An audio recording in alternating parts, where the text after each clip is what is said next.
I learned about Purpose on Tap from Matthew Cesare, good friend of mine, Brian Dunnigan, who's become a mentor of his, introduced us, and I've just known Matthew now for the last 10 plus years, and just knew kind of what he was doing, and have just continued to stay apprised of it.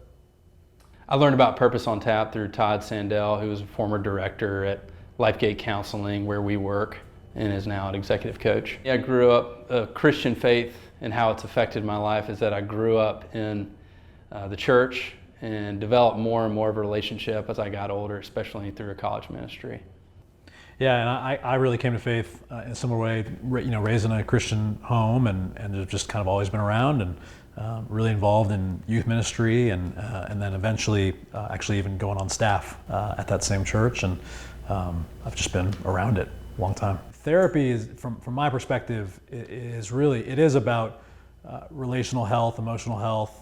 That's pretty broad, but I feel like I can say this for Burke too. I mean, for us, therapy is really about a lot of normalizing. When I first started doing it, even when I was applying to grad school, and I'm answering a little bit differently now, but for me, therapy was, I viewed my job as creating a space where people felt safe enough to kind of bounce around, so to speak, within my office to ultimately become more who God created them to be. That however they'd been living prior to that was not in line with what, frankly, probably they wanted. But ultimately, that's what I think kind of my job is. There's a lot of different takeaways, and you never know what they're going to take home with them, right? But perhaps just how emotional health and spirituality may intersect, and what God's doing as far as kind of their suffering and what's bringing them into counseling, and what they get to discover, by being a part of it. My name is Ryan Jackson. I've been in Lifegate now for 10 and a half years. I've been the director there for, call it half of that. And what am I saying? Just introducing myself? Just introducing yourself, Ryan. Been married for 16 plus years. I've got 3 daughters. It's a lot of girls in my house. And until I hired Burke, I worked with a lot of women, just surrounded. I've got now a middle school daughter. That's fantastic. And 2 other little ones. But honestly, just honored to be here, and glad to be with you guys. I'm Burke Buster. I work at Lifegate with Ryan, obviously. Been there 6 years. Lifegate's a practice that's on the campus of Peachtree Pres. It's not through the church, but it's on that campus. And went to Richmond, like Calder said, graduated in 2015. And married 2 kids, 3-year-old and a 1-year-old. Yeah, so the short answer is Burke and I, at least, we never stopped seeing people in person. Let me back up and give you, for you guys who are unfamiliar with Lifegate, a little context. We've got 10 clinicians on staff, and so there was 4 of us who never stopped seeing people in person. We've kind of done both, sort of the in-person and the virtual thing. Me personally, I'm certainly not a fan of virtual therapy, having been both a client and a clinician.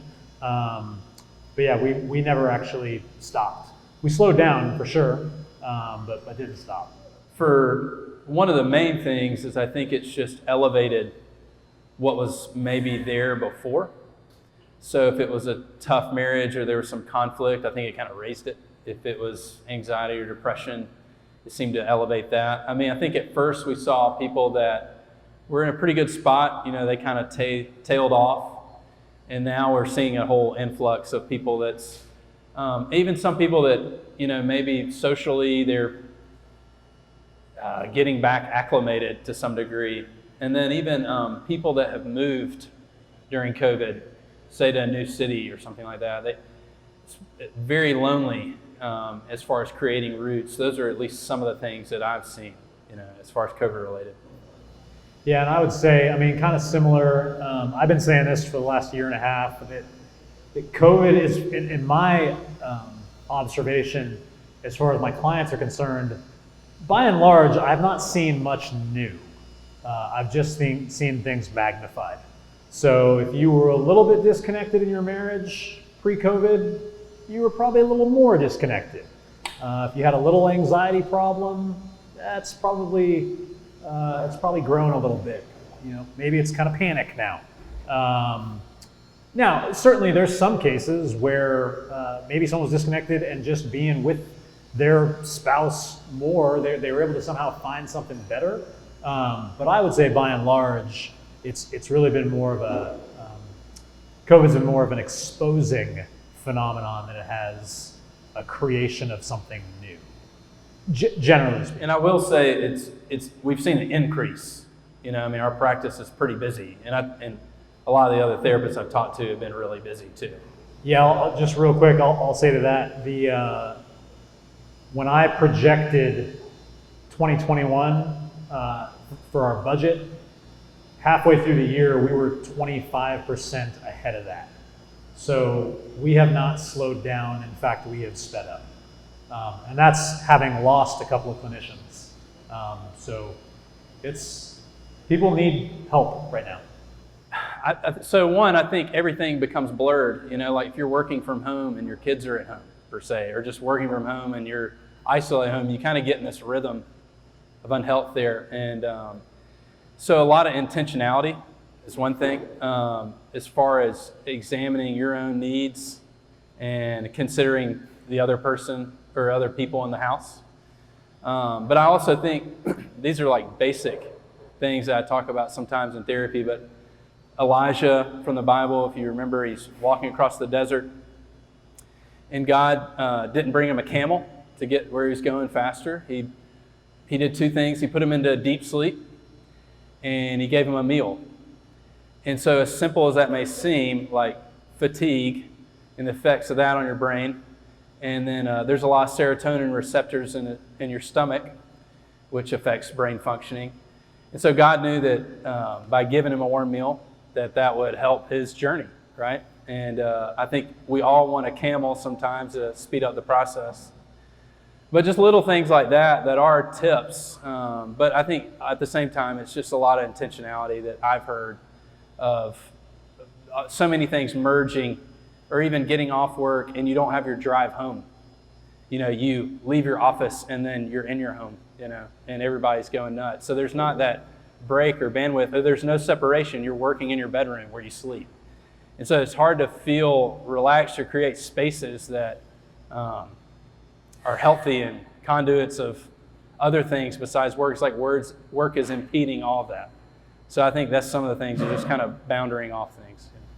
Yeah, I think Burke kind of makes a good point, and this is a real therapist-y word, but just the notion of boundaries, right? Like in COVID, those things have been sort of eliminated, right? And I remember saying that to different clients over the last year and a half, where it's like, as much as we might absolutely despise traffic on the way home, there is something about that sort of transition of, okay, I'm leaving work and I'm going home to be with my wife or my kids or whatever the case may be. But there is something about the boundary of that transition that I think is just really important for us. That absent, again, COVID being kind of this exposure of things, right? Something that prior to that, we'd have been like, oh God, I hate that.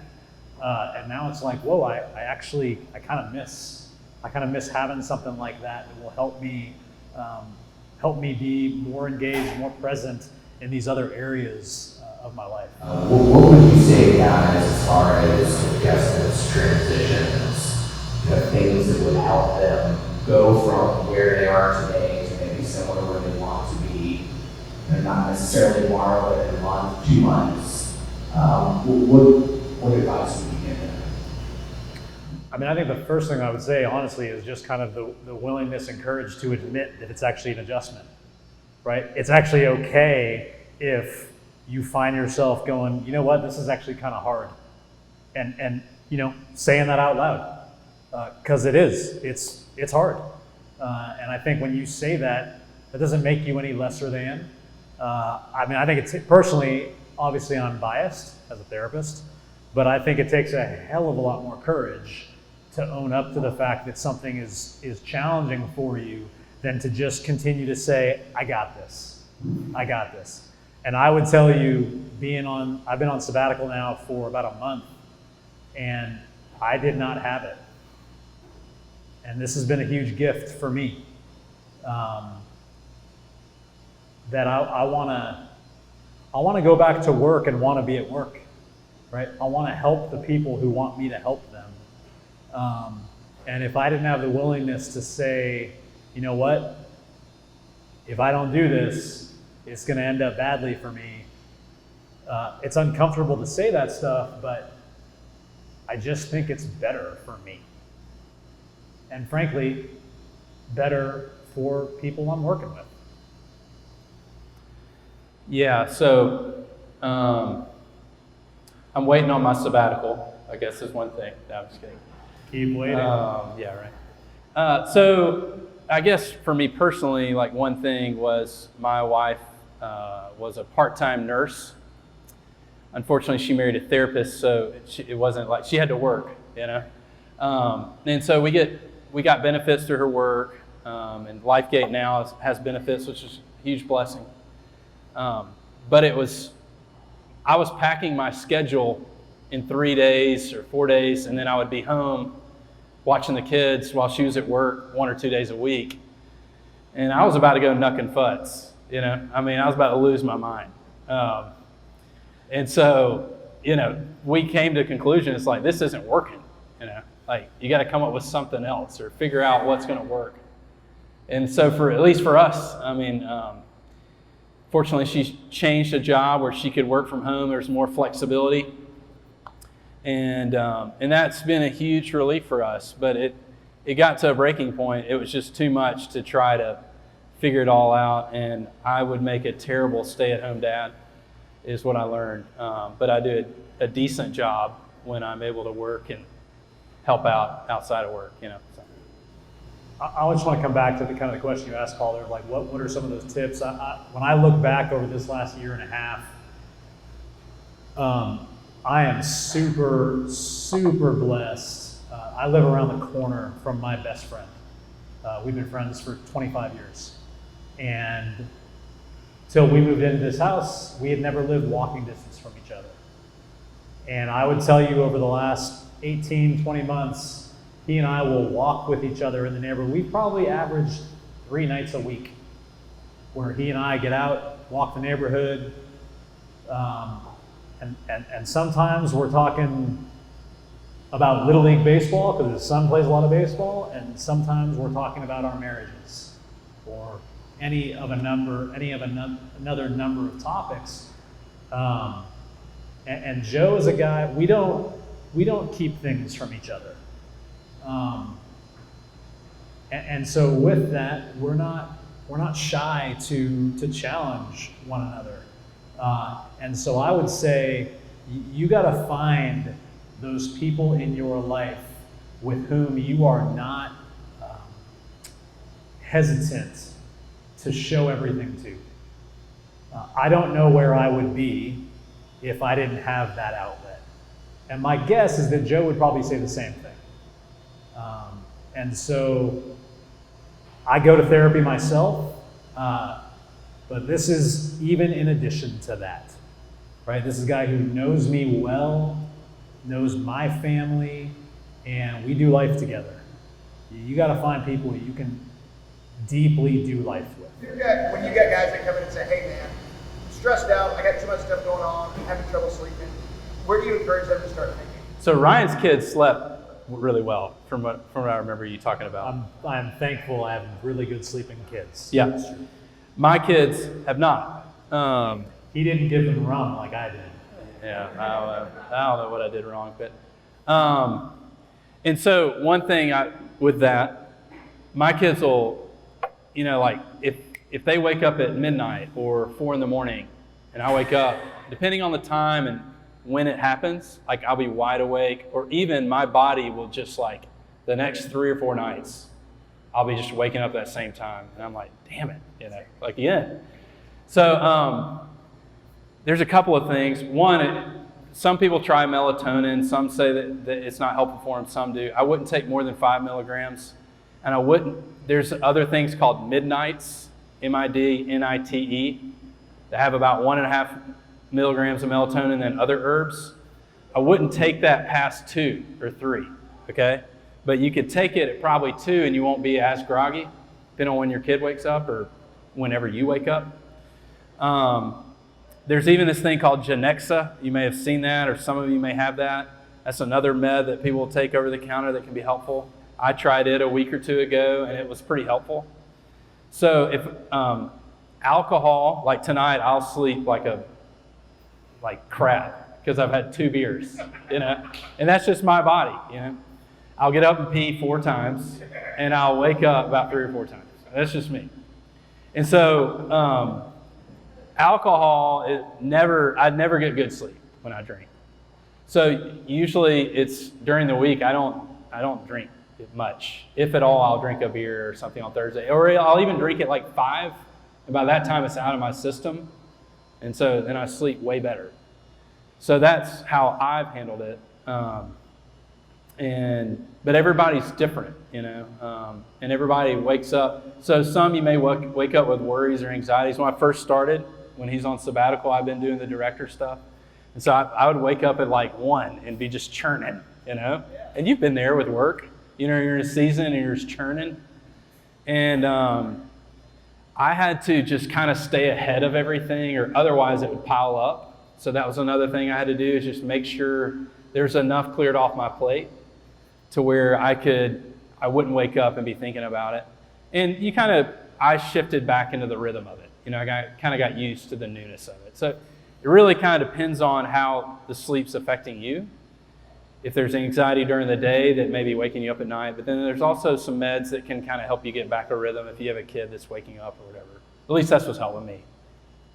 Or you drug them and they'll sleep and then you sleep. That's exactly right. Right. I would add to it, this will be a much less clinical answer and probably something that I would guess most of you guys in here are pretty well aware of. I think I've only become more aware of it, honestly, in this sabbatical. I have never exercised as much now, probably since college. And so I think what I've realized is I'm doing that, like exercising and trying to be wise about taking care of myself, being intentional, whether it's what I'm eating, how often am I drinking, but exercising has actually, I think it's honestly helped me. And even in this sabbatical, like I'm getting up at 6:30 because I'm kind of helping get the kids on the bus, and from a middle schooler, the bus is worth a damn, and so I've been driving her to school every day. I have to think that like a regular exercise routine, for me at least, has actually been helping me there. And hey, I'm probably in better shape than I was. And one other thing I'll say about those midnights that I was talking about is that you can take 2 in a 24-hour period. So you could take 1 when you go to sleep, and say you wake up again at 2, you could take another one. So that'll get you good and drugged up and get you good sleep. So, and it's over the counter. So that's safe, right? Over the counter? Totally. Yeah. Hopefully this just kind of answers your question. So he was talking about, like, what do you do? Say you're not coming in or suffering with something, but you come in and you want help, or you want to get more emotionally healthy. So one thing that I do, so I have guys a fair amount of times that come in kind of saying that. It's like, hey, I feel like I need to be more emotionally healthy, but I don't even know what that looks like or where to start. And so one thing I'll do is, there's a book, Emotionally Healthy Spirituality. In the back of that book, they have a list of what is emotional health and what is contemplative spirituality. So I'll email that to the client, and I'll say, this is what it looks like to have emotional health, and this is what it looks like to pursue that. And so some of the things that he writes, I think he gets it from somebody else, but some of the things he has on there is knowing how to name your feelings, knowing kind of your family of origin or where that comes from. And why that's important is because your nervous system was developed during that time. So you're living and reacting in the world around you from a long time ago when that was developed. And so, you know, he has a list of, and so I'll give that list or provide that list. And that's just some of those things, is knowing how to engage emotionally name things. And it takes conversations like he's talking about, of having friends that are non-judgmental and curious about what's going on in your life. So at the least bit, it would be just opening up and talking about struggles or things you're going through. And sometimes that feels like complaining, or sometimes that feels like self-pity. You know, we're in America. We've been given so much. But in the end, it's your problem. And you're really numbing your problem, and you're not fixing it. A lot of people try to go around pain or over pain, and they don't know what you have to do is walk through it. And so, yes, you may not be in a season where it's like, I'm not struggling now, but you'll end up in one, or one of your friends will. And so that likely is a lot of times it brings the person to counseling, but a lot of times it's that. It's knowing how to name feelings, what they mean, what it's indicating in our life, and what do we do with them? Does that answer that a little bit? Yeah. Do it with couples or just with guys? You can do both. Yeah. Yeah, and I would tell you, my practice is probably 65 to 70% couples. I would so much rather see someone before they need to be in the trauma unit. I do that work. We all do that work at LifeGate, and we're always going to do that work. But it is way more probably successful, but certainly life-giving when it's people who are coming in proactively. And the metaphor I tend to lean on is that of like getting an oil change in your car, right? It's just kind of typical maintenance. We don't question the guy who built the car and say, hey, you tell us we should get the oil changed every 3,000 to 5,000 miles. You don't have to do that, but there's a pretty good chance if you don't, the engine's going to explode, and it's going to be a lot more costly at that point. And so I am absolutely a proponent of go talk to someone proactively, right? Not when your wife comes to you and says, I think I'm done. You don't want to have that conversation. Get ahead of it. I started going to therapy about 8 years ago for myself because, it was 2015. I had a massive year in 2015. And at the time, Todd was still on staff at LifeGate, and we were going around the room at New Year's, and he was asking like the staff to give their sort of New Year's resolutions. Everyone else answered. And I started to talk, and I think I got about 3 words in before I just broke down. Because it was 12 months of, I think I did like over 1,500 hours that year. And I was done. I was burnt out. So it wasn't too late, but I don't want to be in that place. I don't want to be in the place where if I don't see someone, I'm screwed. I want to be in the place where I want to see someone so I can actually be better for the people I'm seeing. I just think that's just a better strategy, right? ERs will always be something we need, right? But I would much rather do a well visit than I would something's falling out of my body here. Does that kind of answer your? And you'd probably be surprised when people come in, especially for couples counseling, and they're in a kind of an okay place. And then one person names something or says something, and the other person's like, well, I've never heard that. Yeah. And it's like, oh shit. Kind of that oh shit moment. Oh shit, here we go. So that happens a decent amount. It's not like it's off the rails or anything, but it is interesting, you know? And it usually happens at about 58 minutes past the hour. Yeah. We call those doorknob bombs. Yeah. If you decide to go to therapy, don't do that. You just hurt yourself. Yeah. I think that's my wife's favorite thing to do. Is just drop it. Maybe 57 minutes in, so we're already 7 minutes over, knowing that they've got a hard stop. I have no idea what to say. Yeah, we saw Ryan for a few years. I can neither confirm nor deny. What else, guys? That's great. So your question was, how did we end up in counseling, like personally, and why LifeGate? We're deciding to go. Yeah. You want to go first? How about you go? I've been talking about. Yeah. So for me, prior to going to grad school, I did full-time youth ministry for 7 years at a church similar to Peachtree, but in California. I was doing junior high and high school ministry. Actually started seminary. I was going to go become a pastor. And then some things went down, so to speak, at our church. Some things that were pretty disillusioning for me. That combined with, I was sitting one day with a good friend of mine who I had worked with, who had gotten laid off the year before. And he was back in town visiting, and we were sitting at Starbucks, and he said, "Hey, what would you do if you could do exactly what you want?" And I looked at him, and at the time I was 27, and Mark is 5 years older than me. I go, "Mark, are we a little old to be having this conversation?" He was like, "Well, maybe, but I'm still curious." And I said, "Well," I guess if I could do exactly what I want." At the time, I was coaching high school volleyball. And I said, I would, I guess, do something that kind of looks like counseling from like 9 to 3. And I'd have 3 to 6 available to coach. And I heard what I was saying. Combine that with, at that point in time in ministry, personally, I was done with administering programs. I just didn't care anymore about that. What I cared about was sitting with my students and my volunteer leaders, hearing them talk about their lives.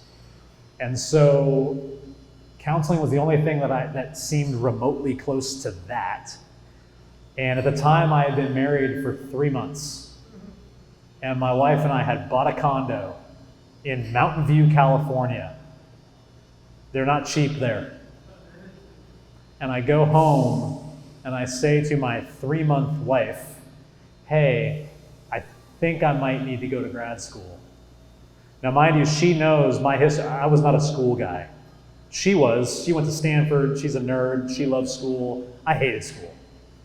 And I said, I think I need to go to grad school. And hey, by the way, why don't we go down to San Diego for me to do that?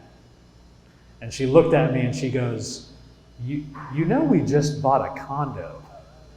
And I was like, "I do. I'm sorry. I don't know what to tell you." And so for me, it was kind of all of those things. And I'm leaving a lot of details out here, but the bottom line for me is I just cared about sitting with people and hearing them talk about their lives. When I applied to grad school, my application was honestly, it was just one long essay, and then it was a group interview. And in the essay, one of the things I mentioned was, this was connected to the girls I was coaching at the time, a conversation that had happened with them. And in retrospect, I was like, I can't believe I was coaching at a private school. And so we would rather take a bus, like the 2 coaches would drive the school Suburbans to the matches, to the tournament.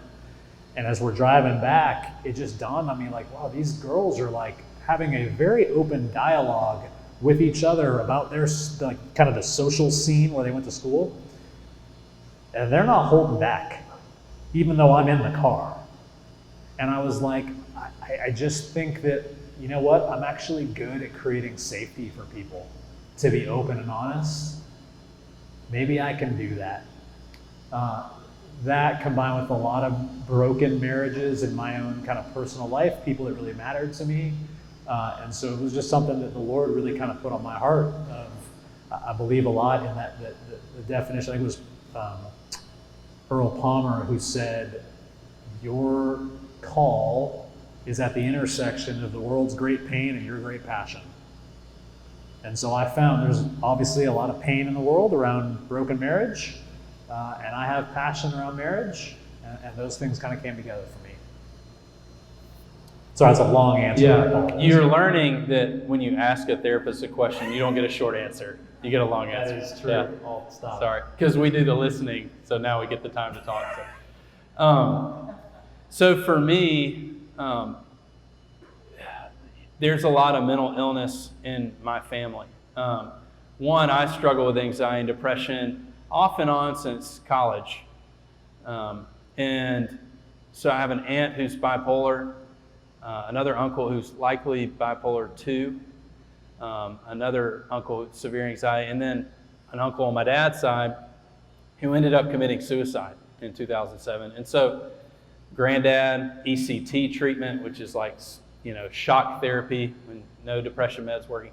So a lot of mental illness in our family. I was in sales 6.5 years. I was living in Nashville, and I moved there for a job and a girl, and they both crashed and burned. So I think God was trying to get me to pivot. And for me, it at that point I was sick of sales. Like I was ready to throw up in a trash can if I'd have to go do sales again. And I had the same desire Ryan had. Like I wanted to help people and care for people in a tough place. And long story short, I started looking at grad schools and came here. I didn't say like, okay, I want to live. I actually told God years ago I'd never live in Atlanta because I grew up in small town Alabama, and I've lived here 10 years. So I hung that up, as far as praying that. But so yeah, there wasn't like I want to live in Atlanta and work in Buckhead and start a practice. That wasn't like the goal or the dream necessarily. It was just to get somewhere and to help people. And it was the right call. I mean, I came here for grad school and have stayed ever since. So You asked also just about LifeGate in particular. I would tell you that for me, I'm assuming most of you guys know who Todd Sandell is.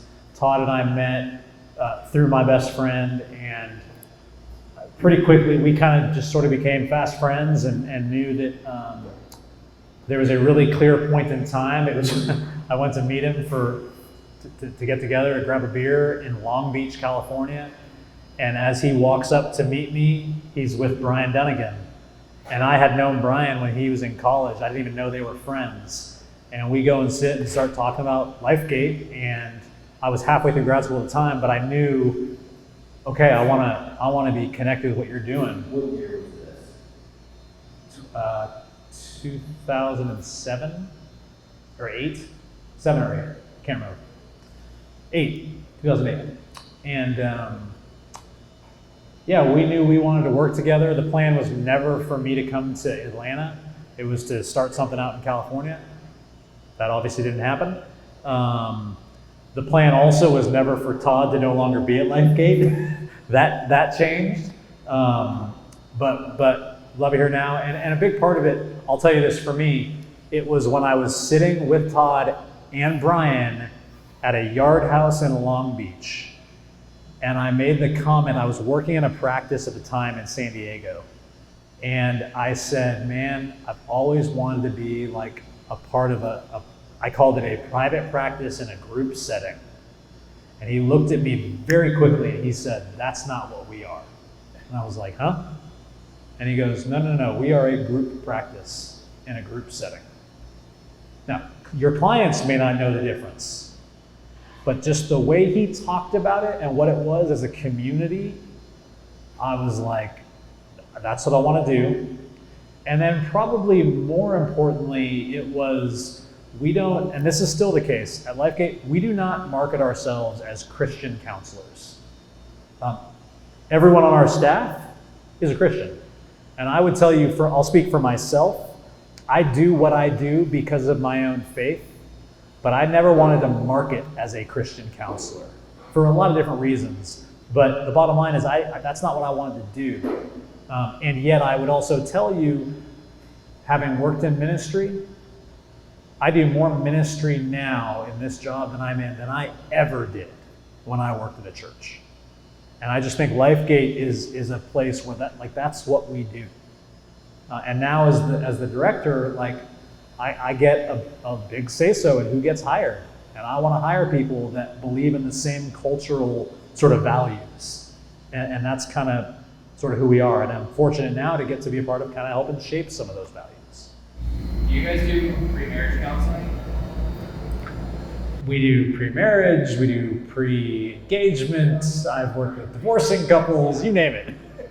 You said, what are the top 3? Check engine lights. Got it. Toilet seat. So what? Toilet seat. I talk about being the couples guy, and I'm like flustered. I'm not sure what to say here. Well, so I don't know if this will answer your question, but I'll try. So a couple things come to mind. One is, in getting married, there are red flags. Those are like obvious ones. If one person's cheating on another person, if one of them's on black tar heroin, those are pretty good red flags. Anything else besides heroin's okay. No, I'm just kidding. White tar's okay. Has stories about, anyway, sorry, that's another. I'll say this. Here's the reality, is that I think individuals, we all have baggage. If you're trying to find somebody without baggage, you're not going to find somebody. We all have baggage. It's just who's most aware of their baggage and who's most willing to open their bag and look at what's in their bag. Would you say that's true? Yeah. And so I don't know if those are 3 steps, but I think humility is helpful. I think a willingness to maybe see the other person's side, those kind of things. Kindness, friendship. If those things are active, I think those are pretty healthy engine indicators. Yeah, I mean, I think it's You tough. might have other ideas from that. But. I mean, outside of like Burke was joking, but there's kind of some obvious ones, right? Black You tar may think I'm heroin. joking, but I've heard it in Totally, therapy, so it happens. Burke said a word that I would tell you resonates deeply with me. It's just the word humility, and that's on both sides. I was super fortunate. I go to church at Kairos, a small church up in Sandy Springs. I preached a couple weeks ago, and I made the comment that probably the hardest part of my job is creating an environment for someone to take ownership and responsibility for their own mess.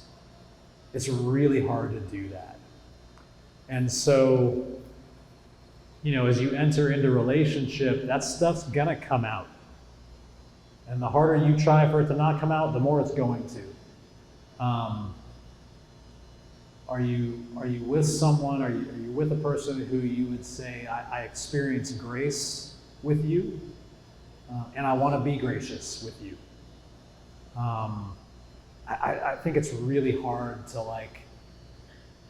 to give the hard and fast or really cut and dry rule, like, oh, don't go this way, but definitely go this way.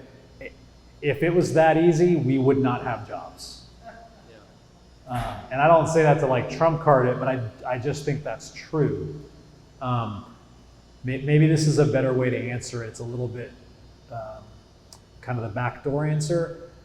People make the assumption, right, that the number one reason that divorce happens, here's what I hear: communication, and people would say money, right?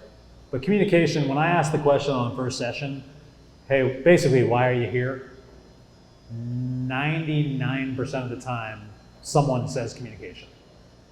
And I would tell you, my experience is actually the breakdown in the relationship, the communication is actually more a reflection of something. And that the problem is actually more about an emotional disconnection. Disconnection that's the breaking point. And so I don't know how much we can get ahead of that. I think we can try to be wise. I think we can be in prayer about it. I think we can seek wise counsel, either from someone like us, though neither one of us are going to want to tell you yay or nay to marrying someone. You're not going to get that from me. But that being said, I will tell you that my wife, when we were not even dating yet, I kind of put her through the ringer, but I brought her out, I'm not kidding you, with 20 of my friends. And I told them, I want you to tell me the truth. What do you... Oh yeah, she didn't know this till later. We're been married for 16 years now. It's good, it worked out. But I come back to that sense of community, right? Because either we can't see certain things or we just don't want to. And so to me, it's important to know that I have people who have my best interests in mind, who are not afraid to tell me what I don't want to hear. I'll also add one thing about the baggage thing too, because this is what held true in my marriage, is that I would say my wife wasn't quite as aware of what was in her bag, nor did I know. Yet she's humble and she loves me, and we had a friendship, and she was willing, you know. And things came out in her life years into it, and it forced her to have to look in her bag, and no regrets. So just because she may have not been as aware doesn't mean that that's necessarily the wrong person either. So I just want to be clear about that too, because even in my experience, definitely married the right person, even though maybe the bag wasn't as emptied as much as I'd hoped, you know. The bag will never be as tidy as we want it to be. Thanks again for coming. Stick around as long as you want. You're back in place. And thanks again. These guys will be open for Q&A and more, below about questions. Thanks, guys.